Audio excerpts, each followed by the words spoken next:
As the arguments persist throughout the Parsha and we arrive at Hamishi, we have the climactic episode here with the staffs of all of the Nisim of the different Shvatim of the different tribes together with Aaron, which Moshe tells them to place by the Oel Moed, and the one which will sprout by the morning will be clear.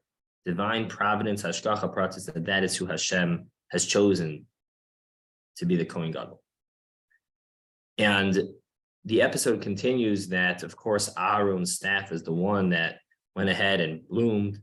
And then at the very end of the Aliyah, the Torah records a rather peculiar detail that seems somewhat puzzling.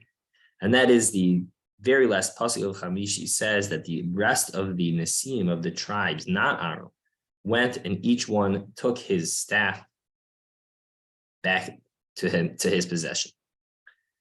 And Rabbi Mordechai Kamenetsky, Rosh Yeshiva of South Shore in New York, points out that this seems very bizarre. Why is the Torah emphasizing and bringing to our attention that each one went and took their staff? After all, it was a plain wooden stick. It was a typical staff which hadn't sprouted. And so what was so significant that each one took their staff back if it was not the one that was chosen that sprouted?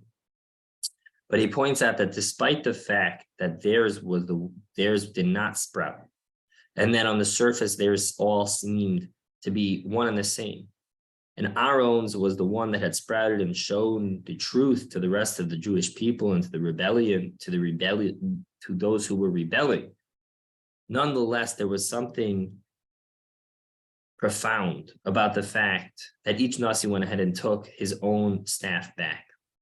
Because he explains that while one can look superficially at their staff, or one can look superficially at different human beings and notice that many seem quite similar or identical. In fact, he said he relays a story about his own children who saw babies lined up in the nursery, and a young child remarked that they all seemed the same, which brought this message home for him, because after all, this is the idea that yes, they all seem the same on the outside.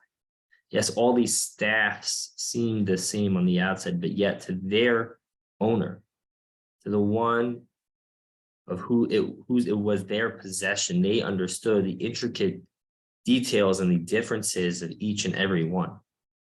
And he says that's true by each and every human being. HaKadosh Baruch Hu imbues each of us with our own unique talents and strengths and opportunities.